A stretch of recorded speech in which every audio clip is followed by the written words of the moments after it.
kadto kita anay sa ini madugay magapapili na ni sila sa pagka-presidente sang Liga ng mga Barangay diri sa aton sa syudad. Liwat nga bisitahan mga kapuso ang Barangay President Rojas ni Kap Irene Ong, kag Barangay San Agustin naman niya ni Kap Bobby Di Vinagracia sa Barangay Ko.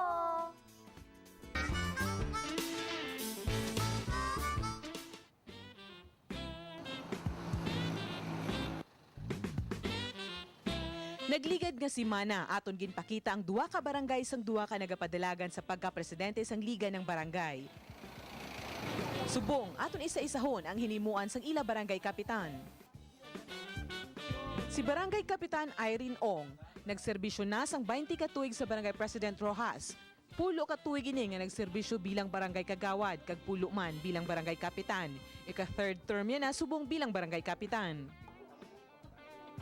Si Barangay Roberto Bobby Di Vinagracia naman nagserbisyo sa 5 ka tuig bilang kagawad kag 8 ka tuig bilang kapitan. Kapareho ni Ong, yara naman ini siya ikatatlo nga termino. Ano naman ayhan ang ila masiling sa ilang himuan bilang leader sang barangay?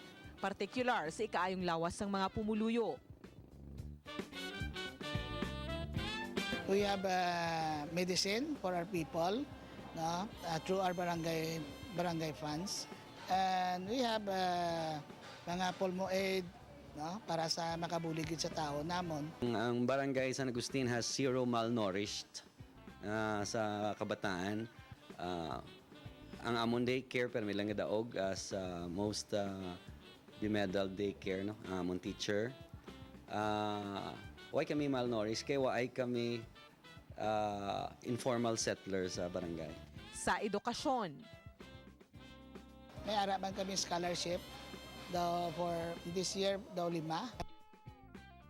In terms of sa mga kabataan, I personally give for an average of 80% na ila grades, I give school shoes every year for the children up to the high school. Duwa ka bilog daycare to na.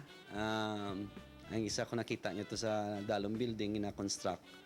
It would be an aircon free sa Pumuluyo, sa gin-research namon na sa Cebu, gin-kadtuan sa daycare worker namon dito sa Cebu, kag-replicate namon diri sa syudad diri sa Barangay San Agustin. Ang University of San Agustin subong may ara na OJT nga do sa catechism sa daycare. It's ina sila anti sila mag-graduate, ma-OJT da sila anay. sa kalinong kagkatawhay. Hindi mabudlay bantayan mga among pamuluyo. They are peace-loving people. Drug-free kami di. Damo ay gama kami ganit tanod, ganit nagdudula tanod namon subong. Pero ay man gamo ang amon barangay. Ara ng ICPO sa amon barangay. So tawhay, no. We have 12 barangay tanods. Galing ang duwa daw nag-resign. Pero wala lang sila nakontinto sa pagserbisyo sa mga pumuluyo. Gusto man sang mga ini nga mga leader man sa mga barangay kapitan sang bilog nga syudad.